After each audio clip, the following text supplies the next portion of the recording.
Hello बच्चों, let's read this question. Analogous organ arise due to option A divergent evolution, option B artificial selection, option C genetic drift या फिर option D convergent evolution.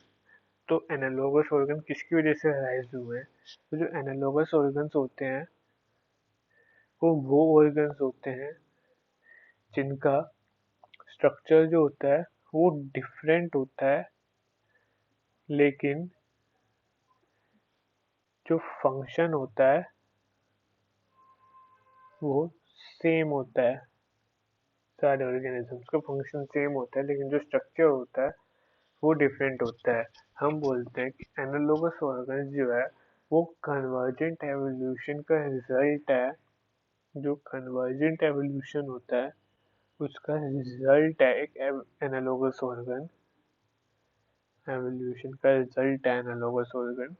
जो convergent evolution होता है वो होता है कि डिफरेंट डिफरेंट रीजन से ऑर्गेनिज्म एक कॉमन पॉइंट तक ओरिजिनेट करते हैं या अराइज करते हैं, एक कॉमन पॉइंट तक जिसकी वजह से उनका जो फंक्शन है वो उस कॉमन पॉइंट की वजह से जो फंक्शन है वो सेम हो जाता है, लेकिन वो डिफरेंट डिफरेंट रीजन से अराइज किए हैं तो उनके ऑर्गन्स का जो स्ट्रक्चर है वो डिफरेंट हो जाएगा।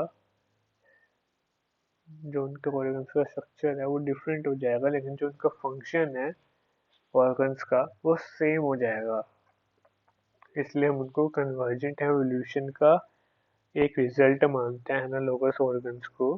तो एनालोगस ऑर्गन्स के एग्जाम्पल्स हैं जैसे wings of insect and wing of insect and wing of birds. Wings of bird example है एनालोगस ऑर्गन्स का कि दोनों विंग्स जो है वो उड़ने के काम ही आते हैं, लेकिन जो विंग्स ऑफ इंसेक्ट होते हैं वो कार्टिलेजिनस होते हैं, और जो विंग्स ऑफ बर्ड होते हैं वो फेदर के बने होते हैं, इसलिए उनका स्ट्रक्चर्स डिफरेंट है, लेकिन जो उनका फंक्शन है वो फ्लाइंग यानी उड़ना ही सेम है। वैसे ही जो होमोलोगस ऑर्गन्स होते हैं, होमोलोगस ऑर्गन्स वो होमोलोगस जो ऑर्गन्स होते हैं वो डाइवर्जेंट एवोल्यूशन का रिजल्ट होते हैं। जो डाइवर्जेंट एवोल्यूशन होता है उसके हिसाब से एक कॉमन पॉइंट तक डिफरेंट डिफरेंट ऑर्गेनिज्म अराइज करते हैं, जिसकी वजह से जो उनका स्ट्रक्चर है वो सेम हो जाता है।